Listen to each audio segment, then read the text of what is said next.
All right. So we're back on the upgrade series of the Tokyo Marui Saiga-12 Airsoft Shotty. Super excited. Before we get into this, I do want to mention that these parts were purchased by myself with my own change. However, this was purchased through the company YMS Airsoft, the main distributor in Taiwan for ITP's products. I was reached out by a fella named Raphael. Just want to say again, thank you for the phenomenal customer service. They even went ahead and sent me a ton of patches from ITP and a ton of patches from YMS. So that's awesome. Definitely going to throw those on my gear. I love collecting patches. I did get a few other parts through here as well. And one of the parts that I did not order that they took the time to send me is this AEG style M4 stock, and this is the first product that I haven't purchased that I was sent. So whether that was a mistake or if that was just a kind gesture, thank you guys. That's incredible. It really means a lot. The most exciting upgrade part we've added so far, because this is really going to change the look of the entire replica. Again, this is from ITP Airsoft. And today, we're upgrading the handguard. Let's take this guy out. First of all, it doesn't weigh a whole lot. I believe it's made of an aluminum. It is super sturdy. It's even got this nice matte FDE finish to it. Super high quality. It's got the M-lock that I was looking for. And it's going to sit on the replica like so, with the M-lock on the bottom and the rail on the top. Now, it does come with this other part, which I'm not too positive what it is, but we're definitely going to take a look at that together. It's got a little piece of tape down here, which leads me to believe that something on the bottom here is loose, so we just have to be careful of that. Yes, that screw is loose. Okay. I think that's our main installation screw, so let's be careful with that. Why don't we take the lower handguard off first? All you need is a decent sized flathead and the single screw on the bottom. Go ahead and unscrew that.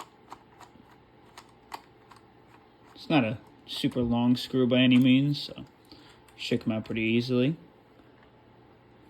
Pull this guy off, and then your entire handguard should just shift forward and then down this way. Again, it's got a tight fit. Don't be too aggressive, monkey grip, but it'll pop off.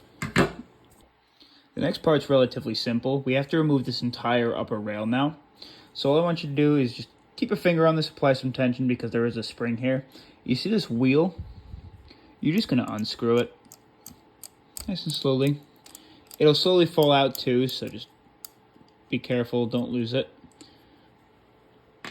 Now you see that spring? Throw a hand under it, and the whole spring and bar should pop out as well. Next, we're going to have to take this pin and punch it out. Since what I consistently do is fail to have the right tools, do not follow after me. However, the pin should come out, look something like this.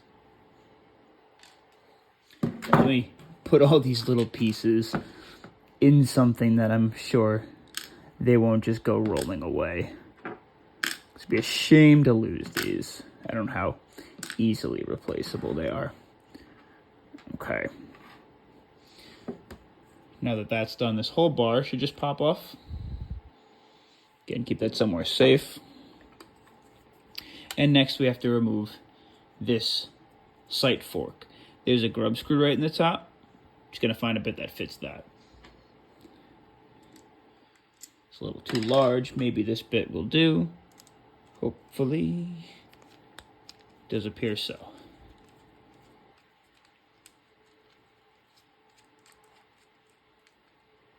Again, I hate grub screws. It's a great invention, but I lose them way too often. Keep in mind, this won't pull straight up.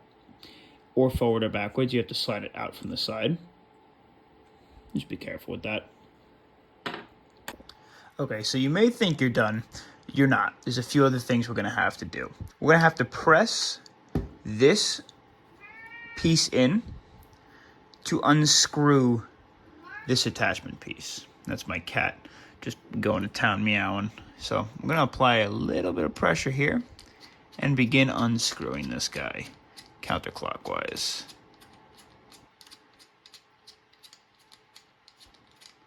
It's quite the long thread, so just be careful. Boom.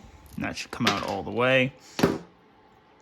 Fantastic. What I do now is take our rail and drop it into 2 pieces with these 4 screws. So take out number 1,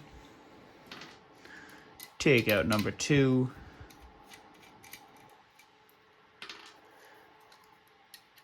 number 3, and number 4. And it should just carefully,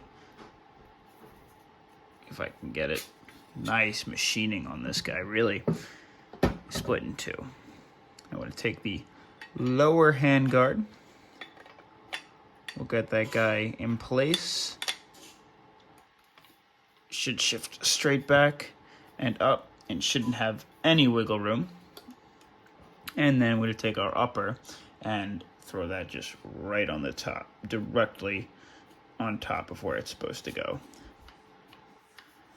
Perfect. Screw those in place too.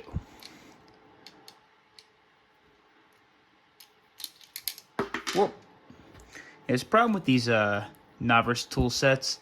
The magnets on the inside get abused and they don't last, so they don't really hold your bits in very well, which is kind of a pain in the butt. But can't complain. $20. It's what you'd expect, I guess. Perfect. And we'll transition off to the other side. And be careful, these are small screws. I don't know what kind of machining was done on the inside of these. So I don't know how easy it would be to screw up the threads. So don't over tighten them. Make sure you line it up correctly. They shouldn't take much force. And I definitely recommend maybe a dab of Loctite Blue if you were installing this permanently, but just for video purposes. I'll go through and re-Loctite everything at a later date. Next, we're going to throw this longer screw in at the bottom. This is what's going to keep it attached to our replica. And then I did figure out, oh, whoa, that's insane. I did figure out where this piece goes. It goes right here. That's why we took this off before. Should just screw in place like so. Got this big gas tube chonker.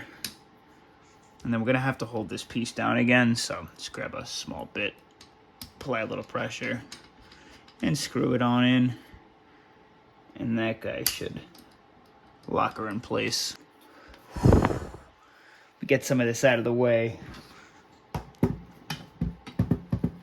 That is a beefy handguard. That's insane. Tell me that doesn't look absolutely evil. I love it. Feels nice in the hand too. Like I don't think I want to put a grip on here because I like the. Just makes you feel like you're holding a weapon of destruction. Bang. That's the ITP handguard. Thank you again, YMS Airsoft, for sending me that. I'm super excited to put the rest of these pieces on. We got something crazy cool coming in an upcoming video from ITP for the Saiga-12, so stay tuned. Let me know what you think.